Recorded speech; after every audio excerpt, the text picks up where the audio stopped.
ময়না পাখির গাছ লাগানো। গরমকাল পড়েছে। সূর্যের প্রচণ্ড তাপে গাছের নিচে ছায়া না থাকায় পাখিপাখালিরা কষ্ট পাচ্ছে। ময়না পাখি চারপাশে তাকিয়ে দেখে সবাই শুধু অভিযোগ করছে, কি গরম, ছায়া নেই, পানিও নেই। ময়না ভাবল, সবাই শুধু বলছে কিন্তু কেউ গাছ লাগাচ্ছে না। সে নিজেই একটি ছোট চারা গাছ এনে লাগিয়ে দিল এক কোণায়। প্রতিদিন পানি দিল, যত্ন নিল। এটা দেখে টিয়া পাখি বলল, তুই একা লাগাচ্ছিস, আমিও লাগাবো। তারপর এলো কাঠবিড়ালি, সে এক মাটি খুঁড়ে চারা পুঁতল।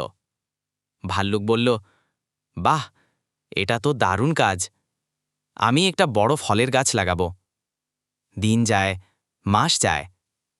ছোট ছোট চারাগাছগুলো একদিন বড় হয়, ছায়া দেয়, ফল ধরে। পাখিরা আসে, বিশ্রাম নেয়, খেলে, গান গায়। শিক্ষণীয় বিষয়, ভালো কাজ একা শুরু করলেও তা একদিন সবাইকে সাথে নিয়ে আসে। বন্ধুরা, এরকম নিত্য নতুন গল্প পেতে চ্যানেলটিকে সাবস্ক্রাইব করে পাশে থাকা বেল আইকনটি অন করে দাও।